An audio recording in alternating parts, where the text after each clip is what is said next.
मेरे प्यारे साथियों, आज हम एक बहुत बड़े मुद्दे पर बहस करने जा रहे हैं और उसके पक्ष और विपक्ष दोनों पहलुओं पर हम चर्चा भी करेंगे। बहुत बड़ी इस भौतिकवादी युग में एक बहुत बड़ी समस्या है जो हर व्यक्ति के सामने है। विवाह कब करें, नौकरी के पहले या बाद में? हर व्यक्ति आज के इस वैश्वीकरण के युग में आज की इस भाग दौड़ भरी ज़िंदगी में हर व्यक्ति का लक्ष्य है बड़ा आदमी बनने की। वो किसी भी तरह से बड़ा आदमी बनने की कोशिश कर रहा है। आत्मसंतोष को दरकिनार करते हुए हर आदमी का मुख्य लक्ष्य बन गया है कि मुझे उस ऊंचाइयों तक कैसे पहुंचूं कि मेरे पास गाड़ी, बंगला, ऐशो आराम, फ्रिज, कूलर, एसी, टीवी, एक से एक स्पेशल गाड़ियाँ, ठीक है। इन सब चीज़ों को पाने के लिए वो किसी भी हद तक गुजर जाने के लिए तैयार है। मैं आपको एक बात यहाँ बता दूँ कि पैसे से हर खुशी, हर सुख, हर संतोष प्राप्त नहीं किया जा सकता। और जिन लोगों की ये सोच है तो वो ये इस सोच को निकाल बाहर कर दें। मैं आपके सामने कई पहलू आपके सामने प्रस्तुत करूंगा। पहली सोच तो ये है कि नौकरी मिल जाएगी, चाहे माँ बाप हों या बच्चे हों। हर किसी की ये सोच है कि नौकरी मिल जाएगी तो रिश्ता अच्छा मिल जाएगा, लड़की अच्छी मिल जाएगी, दहेज अच्छा मिल जाएगा। और यह दहेज ही सबसे बड़ी बुराई है। इस बुराई को हम सबको मिल करके दूर करना होगा। और इसी चक्कर में, इसी कारण से शादियां आजकल बहुत देरी से हो रही हैं। कुछ माँ बाप की इच्छा रहती है कि धन अच्छा मिलेगा, अच्छा हमारा लड़का जॉब में होगा तो अच्छा धन मिल जाएगा, हमारी लड़की अगर जॉब में होगी तो हमें धन कुछ भी देना नहीं पड़ेगा। दोनों प्रकार के, देखिए, जिनके लड़का है या लड़की है, दोनों प्रकार सब अपने अपने लाभ को देख रहे हैं। लड़की वाले ये सोचते हैं लड़की की जॉब लग जाएगी तो हमें दहेज नहीं देना पड़ेगा। लड़के वाले ये सोचते हैं कि लड़का नौकरी में लग जाएगा, अच्छी जॉब पालेगा तो हमें अच्छा दहेज मिल जाएगा। सोचने वालों की देखिए इस संसार में कमी नहीं है, और नेगेटिव सोचने वालों की बहुत ज़्यादा कमी नहीं है। वे ये नहीं सोचते कि हम अपने लड़के की शादी धन दौलत से कर रहे हैं कि किसी इंसान से कर रहे हैं, ठीक है। लड़की के माँ बाप हों या लड़के के माँ बाप हों, उन्हें ये सोचना चाहिए कि हमें अच्छे इंसान से हमें शादी करनी है, अच्छे मनुष्य से शादी करनी है, ना कि धन दौलत से विवाह करना है। आज से लगभग 20-30 साल पहले ये स्थितियाँ नहीं थीं। आज के समय में जो ये सोच उभर कर सामने आ रही है, आज से 20-30 साल पहले इस तरह की सोच लोग नहीं रखते थे। पहले घर के अभिभावक या बुजुर्ग या घर के मुखिया ही शादी तय कर दिया करते थे। उनका मुख्य मकसद होता था, जब किसी संबंध देखने जाते थे तो वो अच्छा व्यवहार, अच्छा परिवार देखते थे। अब क्या चलन चलने लगा है कि अब लड़के को देखा जाता है। लड़की वाले जब जाएंगे तो सबसे पहले लड़के को देखेंगे कि लड़का अपने पैरों पर स्टैंड है, लड़के के पास जॉब है, नौकरी है कि नहीं है। वो परिवार को नहीं देखते। परिवार से कोई लेना देना नहीं, सिर्फ लड़के से लेना देना है, क्योंकि हमें अपनी लड़की की शादी उस लड़के के साथ करनी है तो लड़का अपने पैरों पर स्टैंड होना चाहिए। और वाकई हर माँ बाप ये चाहते हैं कि हमारा लड़का हो चाहे लड़की हो खुश रहें। और खुशी के लिए चाहिए पैसा। ये जो सोच है आज के समय में कि हर खुशी को पैसे से प्राप्त किया जा सकता है, और मैं इस सोच को नकारात्मक मानता हूँ। मैं इस सोच का कि हर चीज़ को आप पैसे से खरीद सकते हैं, इस सोच को मैं दरकिनार करता हूँ और इस सोच के साथ मैं कदापि नहीं हूँ। लड़के या लड़की हो, दूसरों की नज़र में कभी कभी आपने देखा होता है कि चाहे लड़का हो या लड़की हो, एक उम्र तक तो वो अच्छी तरह मन लगा के पढ़ते हैं, लेकिन कभी कभी पढ़ाई करते करते किसी एक विशेष उम्र के पड़ाव पर जब उनके पैर पड़ते हैं तो वो प्रेम रूपी पुल को पार करने लग जाते हैं। समझिएगा इस चीज़ को। और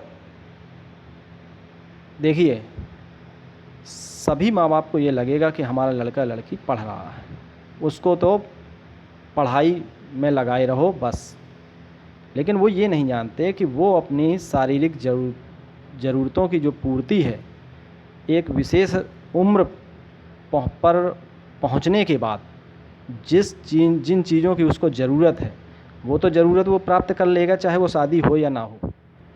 या कई लोगों के संस्कार अच्छे होते हैं तो वो संस्कारों में बंधे रहते हैं, जिसकी वजह से उनकी लाइफ सही रहती है। लेकिन थोड़ा सा भी अगर उनके हार्मोन्स तेज हुए तो वो उस मेन लिंक पॉइंट से वो हट जाते हैं।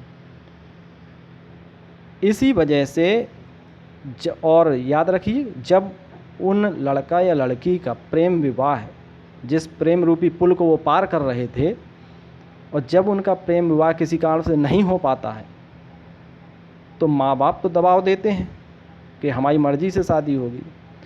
मर्ज़ी की शादी तो वो कर लेते हैं, लेकिन वे एक दूसरे से उनका अटैचमेंट बना रहता है और वे इस तरह से दो परिवारों को नष्ट करते हैं। मैं ये नहीं कहता कि सभी लोग ऐसे होते हैं, लेकिन अधिकांश आपको कुछ 5-10% लोग इस तरह के मिल जाएंगे। अब वे दो परिवारों को नष्ट कर देते हैं, और इसका मूल कारण क्या है? समय पर विवाह ना होना। अधिक समय तक के लिए शादियां टलती रहती हैं, अधिक उम्र बीत जाती है बच्चों की। अब वो बच्चे अपने मेन पॉइंट से, मेन लिंक पॉइंट से वो हट जाते हैं। कभी कभी कुछ लोगों के साथ ऐसा हो जाता है, ठीक है। और जिन पर उनके माँ बाप का शिकंजा तेज रहता है, माँ बाप के संस्कार अच्छे रहते हैं, तो वो सही रास्ते पर वो बच्चे चलते रहते हैं। ये सब क्यों होता है? मैंने आपको ये कारण बताया कि अधिक उम्र में शादी होने के कारण। मान लीजिए 40 साल का उम्र का कोई लड़का हो गया या लड़की हो गई, तो 40 साल तक आप खुद सोच सकते हैं कि 40 साल तक क्या उसके वो कंट्रोल कभी कर पाएंगे? मुश्किल है। अब दूसरा पॉइंट ये है कि देर से विवाह जब होते हैं, तो देर से जब शादियां होती हैं तो शरीर भी कमज़ोर होता है। शरीर एक उम्र तक तो डेवलप होता है, लेकिन कुछ उम्र के बाद शरीर ढलना शुरू हो जाता है। जैसे सूरज उगता है, एक समय आता है कि वो अपना बहुत तेज़ गति से चमकता है 2 बजे तक, फिर इसके बाद धीरे धीरे उसकी जो तेज है वो धीरे धीरे डाउन होने लगता है। उसी प्रकार से ऐसा होता है कि जब उम्र अधिक हो जाती है तो एक शरीर की भी एक लिमिट होती है, टाइम होता है कि कब तक वो अपने मतलब शरीर डेवलप होगा। एक उम्र के बाद वो भी ढलना शुरू कर देता है। बाद में देर में शादियां होती हैं तो जो शरीर की चमक है, चाहे लड़का हो चाहे लड़की हो, शरीर की चमक डाउन होती है, जिसकी वजह से उनकी शादियां होने में भी प्रॉब्लम आती है। कई रिश्ते नहीं मिल पाते उन्हें, और उसका मूल कारण यही है कि जो युवावस्था में जो शादी होनी चाहिए 20-25 साल की उम्र में, जब शरीर की ग्लो मार रहा होता है, शरीर चमक होती है, उस समय शादी न करके अगर 30 साल, 35 साल, 40 साल तक का इंतज़ार करेंगे तो उस दौरान शरीर ढलने लगता है, ठीक है। खून की रफ्तार धीमी होने लगती है। अब इसीलिए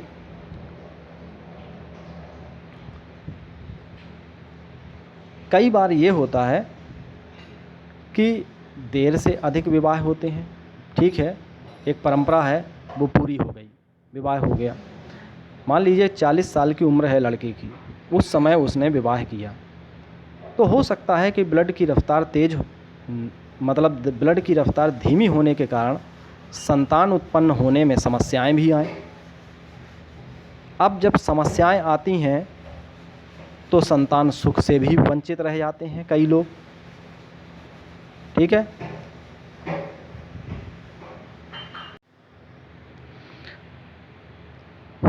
कभी कभी आसपास के लोग भी ताने मारने लगते हैं उस लड़की को जिसकी संतान नहीं होती है कि कोई कमी होगी।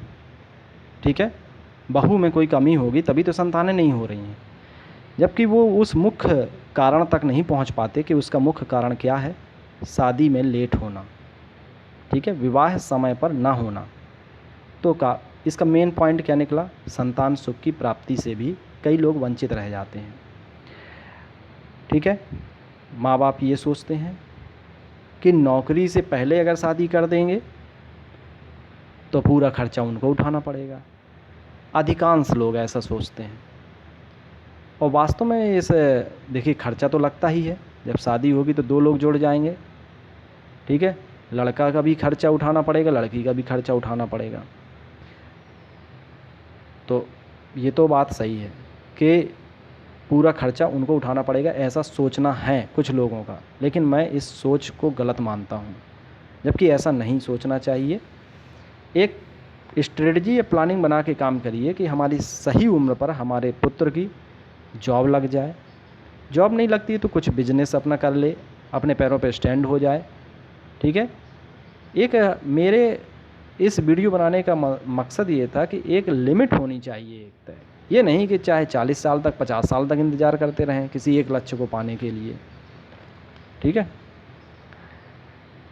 जो विवाह की उम्र होती है, लगभग लड़की की उम्र होनी चाहिए 25 साल के अंदर, आज के समय की बात कर रहा हूँ मैं, और लड़के की उम्र होनी चाहिए लगभग 28 से 30 साल के आसपास, मतलब 30 के अंदर हो जाए शादी। अब आप जैसा कि मानते हैं कि 20 साल तक तो ग्रेजुएशन ही कंप्लीट होता है, इसके बाद 2-4-5 साल तक आप तैयारी करवाएंगे, कोई जॉब की वो तैयारी करेगा बच्चा, तो लगभग 25 ईयर्स तक वो जॉब प्राप्त कर लेगा। अब एक सुख के चक्कर में कई सुखों को तो बर्बाद नहीं कर देना चाहिए। आप लोग खुद बताएं कि नौकरी के चक्कर में हम बाकी के सुखों की तिलांजलि दे सकते हैं क्या? तो सबका उत्तर मिलेगा नहीं। हमें हर चीज़ को समयबद्ध तरीके से करना पड़ेगा। ये नहीं कि आपके पास भरपूर समय है, 100-150 साल जीना है, चाहे जब जो कुछ करते रहो। अब तो आप जानते हैं जीवन प्रत्याशा लगभग 70 साल तक बची है मात्र। अब उस 70 साल की उम्र में हमें सारे प्रोसेस करने हैं। ठीक है, अपनी एजुकेशन पूरी करनी है, नौकरी करनी है, शादी करनी है, बच्चे पैदा करने, फिर बच्चों की शादियां करनी है, उनके लिए घर मकान बनवाना है। तो कितनी जिम्मेदारियां हैं, और उन सब का जो व्यक्ति प्लान बना के काम नहीं करेगा वो फेल हो जाएगा। सरकारी नौकरियों की संख्या देखिए दिन पे दिन घटती जा रही हैं, और बेरोजगार जो लोग हैं, बेरोजगार स्टूडेंट हैं, उम्र भी बढ़ती जा रही है लोगों की। यही सबसे बड़ी विडंबना है, और ये सोचनीय विषय है। मान लीजिए एक पहलू ये भी है, कुछ लोग ये सोचते हैं चाहे जब शादी हो जाएगी, एक बार नौकरी भर लग जाए, शादी तो उड़ के होगी और एक से एक रिश्ते आएंगे। ऐसा सोचना गलत है। कुछ लोग धन दौलत देखते हैं, लेकिन कुछ लोग शरीर भी देखते हैं। शरीर का मतलब एक बॉडी भी देखते हैं इंसान की। अब एक चीज़ और भी देखिए आप, कि मान लीजिए कि लड़के की उम्र है 30 साल, ठीक है, उसने 30 साल की उम्र में विवाह किया, कम से कम 1-2 साल तक कोई बच्चा नहीं हुआ। 32 साल की उम्र जब लड़के की हुई तो उसका बच्चा हुआ। अब इसके वो बच्चा कब बड़ा होगा? जब वो व्यक्ति होगा लगभग 62 साल का, जब वो पैरों पे खड़ा होगा, लगभग 30 साल की उम्र पे वो बच्चा स्टैंड होगा, तो उसकी उम्र हो गई 62 साल। अब 62 साल में आपकी क्या स्थिति होगी, पिता की क्या स्थिति होगी 62 वर्ष की उम्र में? जो पहला बच्चा आपका 30 साल का हुआ, अब उसकी जिम्मेदारियां आप उठाने में सक्षम होंगे उस दौरान 62 साल की उम्र में? और फिर ये तो पहला बच्चा है, बाकी के जो 3-4 बच्चे हैं उनका भी उनके साथ साथ आपकी उम्र भी बढ़ती जाएगी। अगर आप 55 साल की ऐसा टारगेट बना के चलें कि 55 साल की उम्र से और 60 साल की उम्र के बीच में आपके सारे बच्चे सेटल हो जाएं, सारे बच्चों की शादियां हो जाएं, तो आप समझिए कि आपने बहुत बढ़िया प्लान बना करके काम किया है। नौकरी रहते रहते, जैसे मान लीजिए आप जॉब कर रहे हैं, जॉब रहते रहते, क्योंकि उस समय एनर्जी थोड़ा रहती है, 60 साल तक आप वर्क कर सकते हैं, भाग दौड़ कर सकते हैं, तो 5-6 साल का ये जो समय है, इस दौरान ऐसा प्लान बना के करिए काम। और ये प्लान कब होगा? जब आपकी शादी हो जाए, लड़की की उम्र लगभग 28 से 30 साल के बीच में हो, तब जा कर के ये स्ट्रेटजी काम करेगी जो मैंने आपको बताया, ठीक है। ये सोच ख़त्म कर दीजिए कि नौकरी के बाद शादी करेंगे। समय पर शादी और समय पर बच्चे और समय पर बच्चों की शादियाँ, वही शोभा देता है। हर चीज़ समय पर शोभा देती है, ना कि असमय कोई भी काम कर दिया जाए। कुछ लोग ये सोचते हैं कि शादी के बाद लड़के लड़की का मन पढ़ाई में नहीं लगेगा। कई उदाहरण ऐसे हैं कि विवाह के बाद भी वर और वधू दोनों आईएएस बने हैं, ठीक है। तो ये ऐसा सोचना ये गलत है कि शादी कर देंगे तो अब तो लड़का बर्बाद हो जाएगा, ठीक है। बर्बाद नहीं, पढ़ाई दोनों हो सकता है मिल करके भी करें। तो ऐसे मैंने उदाहरण आपको बताए हैं, कई लोग ऐसे हैं जो आईएएस बने हैं। तो सीधा सा मेरा ये इस निष्कर्ष पर पहुंचता हूं कि याद रखिएगा, एक ट्रेन अगर आपकी लेट हो जाए, एक ट्रेन लेट होने पर दूसरी ट्रेन कभी लेट नहीं हो करनी चाहिए। आपने देखा भी होगा, कभी स्टेशन पर अगर किसी ट्रेन का इंतज़ार कर रहे हैं, अगर आपकी ट्रेन लेट हो गई तो पीछे से दूसरी ट्रेनें क्रॉस हो जाती हैं, ठीक है। एक ट्रेन अगर लेट हो गई, या मान लीजिए आपकी जॉब नहीं लग रही है, तो इसका मतलब ये नहीं कि दूसरी चीज़ों को आप दरकिनार कर दें, उनकी उपेक्षा कर दें। हमेशा याद रखिए कि एक ट्रेन लेट होने पर दूसरी ट्रेन लेट नहीं होती है, वो ओवरटेक करके निकल जाती है, और ये निकल जाना भी चाहिए। ये नहीं कि भाई पहली वो ख़राब हो गई तो अब वो सही करवाएंगे तब इसके बाद दूसरी ट्रेन को रवाना करेंगे। हो सकता है आपकी देरी हो रही है, अगर आप हो सकता है किसी कारणवश जॉब नहीं लग पा रही है, कोई समस्याएं आ रही हैं, तो उस टॉपिक को साइड में, उस टॉपिक को तो आप पकड़े ही रहिए, दूसरा टॉपिक शुरू कर दीजिए। समय पर हर चीज़ अच्छी लगती है और समय पर आपकी जॉब भी लग जाएगी। ऐसा नहीं है कि ये जो सोच है ना कि शादी के बाद अब पढ़ाई नहीं होगी, बच्चे की नौकरी नहीं लगेगी, ये सोच गलत है। ये सोच हम सभी को निकालनी पड़ेगी। तो हम इसके जो की पॉइंट हैं उस पर हम चर्चा करते हैं, जो भी हमने डिस्कस किया, ठीक है। सबसे पहली सोच तो ये निकाल दीजिए मन से कि बच्चे की नौकरी मिल जाएगी तो अच्छा रिश्ता मिल जाएगा। दूसरी सोच ये निकाल दीजिए कि नौकरी ही सब कुछ है, जॉब ही सब कुछ है, धन ही सब कुछ है, धन के बिना तो सारी दुनिया बेकार है। ये सोच हर किसी को निकालनी पड़ेगी, ठीक है। और इन सब चीज़ों को मैंने जो भी आपको डिस्कशन किया है, हर पहलू के पक्ष और विपक्ष पर चर्चा करते हुए बताया है। तो मैं ये चाहूँगा कि हम अपने बच्चों के हर पहलू पर ध्यान दें, समय पर उनकी जॉब लगे, समय पर उनकी शादी विवाह हो, समय पर वो अपनी ज़िंदगी शुरू करें। ठीक है, एक सुख के चक्कर में कई सुखों को बर्बाद ना होने दें। ठीक है, थैंक यू।